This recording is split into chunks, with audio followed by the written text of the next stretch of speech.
অথচ আমরা দেখছি যে কিছু জায়গায় রিটার্নিং অফিসার এই ধরনের বিষয়ে প্রার্থীদের প্রার্থিতা অবৈধ করেছেন এবং এই নির্বাচন কমিশনে যে আপিল হচ্ছে সেখানে কিছু প্রার্থীর প্রার্থিতা বাতিল করা হচ্ছে।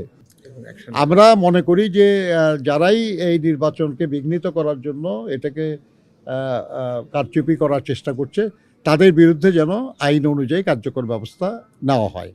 যেসব বিষয় আমাদের আজকে আলোচনা হয়েছে তার অন্যতম ছিল যে আমাদের দল না শুধু আরও অন্য দলেরও কিছু প্রার্থীর দ্বৈত নাগরিকত্ব নিয়ে কিছু সমস্যার সৃষ্টি হচ্ছে।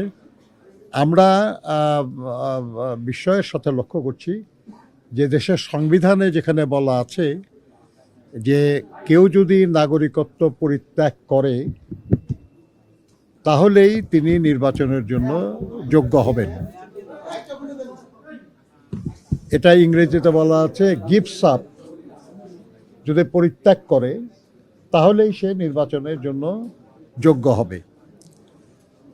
আরপিওতে যেটা বলা আছে এবং সে প্রেক্ষিতে যে এফিডেভিট করতে হয়, হলফনামা করতে হয়, সেখানে বলা আছে যে আপনি অন্য কোনো দেশের নাগরিক কি না হ্যাঁ বা না বলতে হয়।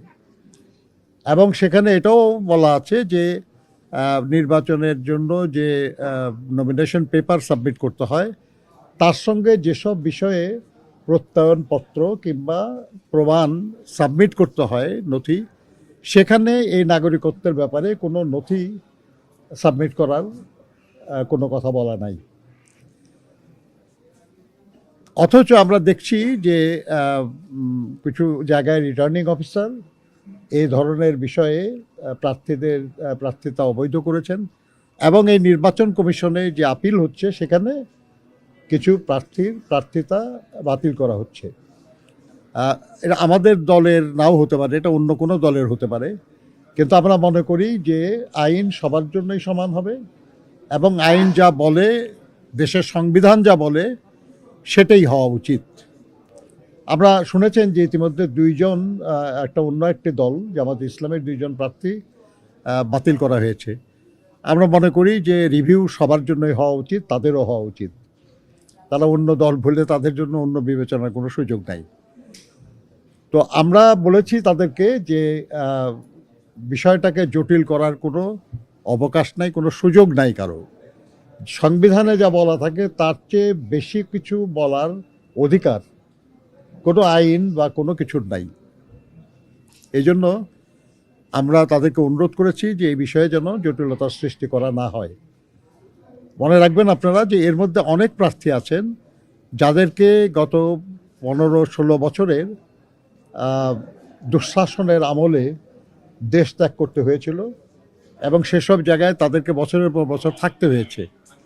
সেটা করতে যেয়ে অনেককে নাগরিকত্ব গ্রহণ করতে হয়েছিল। আজকে দেশে পরিবর্তিত পরিস্থিতিতে তারা ফিরে এসেছেন, তারা নির্বাচনে অংশ নিচ্ছেন। তাদেরকে যদি এই ধরনের কোনো কারণ দেখিয়ে বা অজুহাতে যদি তাদেরকে নির্বাচনের সুযোগ থেকে বঞ্চিত করা হয়, আমরা মনে করি এটা খুবই অন্যায় হবে।